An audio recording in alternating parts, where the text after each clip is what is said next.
Hello, I'm making a video because I'm not very good typer, and I'm a slightly better speaker, I guess. I wanted to jump into this conversation, and the way I think of it, and I don't want to pick a side. I don't want to talk about which side is right, which side is wrong. That's not really the issue here. I think the real debate that we're having is the burden of proof in the scientific community. Whether or not there is an unfair burden of evidence on the creationist side of scientific theory. Which is an interesting conversation to have, and I think that's the real conversation that we need to be having, is there an unfair burden of evidence and burden of truth to the creationist side of scientific theory? And I don't think that's necessarily the case, although I can understand why some people would think that. I think the majority of the scientific community believes a certain thing. They believe that, Big Bang Theory, all this stuff. And it was that conclusion was come to in a very scientific, very reasonable way, where somebody said, hey, look, the stars are moving, the universe is expanding, and they came to a conclusion based on that. There's like, well, if the universe is expanding, then what happened? Let's look at that in reverse. Let's look at that in reverse. Where did everything come from? Well, obviously, if everything's sort of expanding outwards, then obviously they had to be closer at one point, and it was a very reasonable conclusion to make based on the things that were seen. So the burden of proof is very small there because it was a conclusion based on observation. So obviously the burden of proof is not going to be as heavy on that particular theory. Now, the burden of proof on the creationist side of things is obviously a lot heavier. When you walk up to somebody and be like, okay, well, that's cool and all, the stars and everything, but I read in this book that there's a flood and blah, blah, blah, and, the world's actually only a couple thousand years old, and there was a giant flood that wiped everything out. That is not something, that is not a theory that came about in a very logical way. It was just stated as fact, and suddenly you just have to take it as fact. That's not to say it's right or it's wrong. It was a conclusion that was come to very suddenly. So obviously the scientific community is going to have a much higher burden of proof for that theory, because unlike the Big Bang Theory, what that was, kind of come to in a very reasonable, logical way. It was an assumption made based on looking at things and looking the way the world is working and mathematical theory and all this mumbo jumbo that I don't understand. But it was come to in a very logical, reasonable way. Somebody looked up at the sky. I'm simplifying it an awful lot, obviously. Somebody looked at the sky and went, everything's moving away. Obviously, at some point they had to be closer together, blah, blah, blah, blah, blah. Whereas, I read in this book that the Earth is only a couple thousand years old and there was a giant flood. That's the theory that I'm going to stick with. I think that is deserving of a higher level of evidentiary skepticism.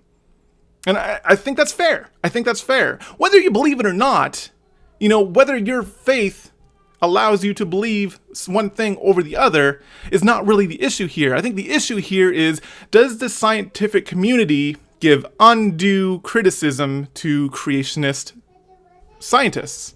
And I don't think it's undue.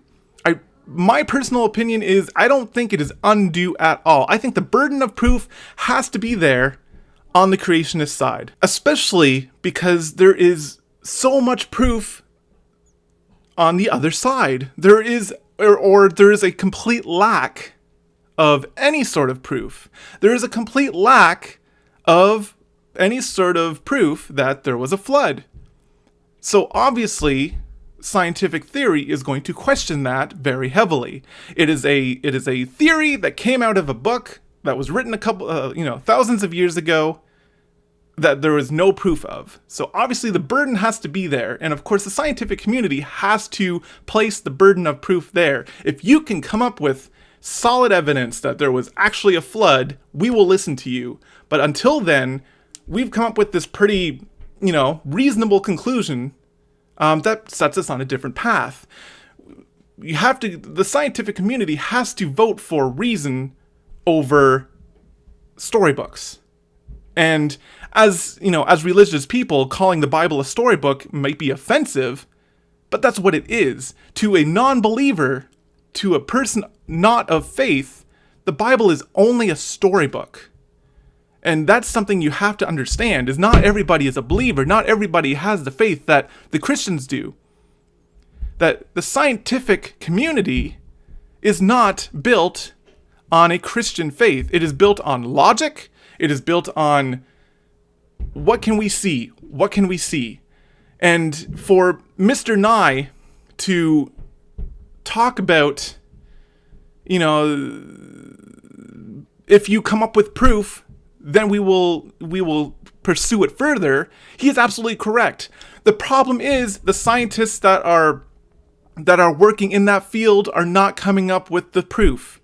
They are working in theories. There's another problem too. And this is something that, maybe isn't something that the scientific community can really get behind, is because the creationist side of things tends to go in with a foregone conclusion and then try to prove that foregone conclusion. Now, Big Bang Theory and theories like that were came to in a very logical way. Like I said, it's like, starting to realize that the universe is expanding, and they're working out the math, and they're realizing that something's happening, the universe is expanding, and then they come to a reasonable conclusion based on the knowledge, based on the new information that they had. The new information being the universe is expanding. And they came to a logical conclusion based on that. Whereas creationist theory doesn't have a logical place to get, it's starting off with a foregone conclusion that what this book says is true, and we're going to prove that it's true. And science has a very hard time with that kind of theological thinking in general. And I think that's where the big thing, that's where everything is kind of going off the rails in terms of creationist versus all these different theories. That's where everything kind of just goes to crap. And I think that's where a lot of the anger comes from, because yes, the creationist side of scientific theory is not given the same weight, is not given the same respect that other things are given, because it has more of a burden than other things, because it has nowhere to base its theory from. The only thing it has to base its theory from is a book written a few thousand years ago, which for Christians is a huge deal. But to people not of faith, it means nothing to them. All you're showing them is a book written thousands of years ago, and that is the only base for your theory. And that's the problem. That's the biggest problem with creationist theory, and the thing that they have to overcome. And instead of yelling and screaming and fighting and going, it's not fair, it's not fair, it's not fair, it is absolutely fair. The burden of proof has to be on the creationists, because there is no proof. In the scientific community, the burden of proof has to be on the creationists, because there's no basis for that theory other than a book written a few thousand years ago. Whereas there is a solid base, a solid scientific base for evolutionist theory and Big Bang theory, where, you can see the universe expanding, you can see it, and you can sort of, even a simpleton like me, who is not a scientific mind at all, can rectify that in my brain, where if the universe is expanding, kind of think back, put everything in reverse, I had to go, it makes sense. It makes sense. The burden of proof is very low on that, because it was a conclusion that came from observable data. Right?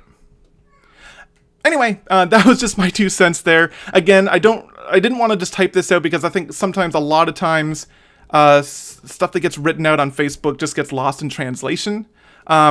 feel free to comment. I do want to keep up with this debate. I think it's an awesome debate to have. Debate is awesome, and I think we need more of it.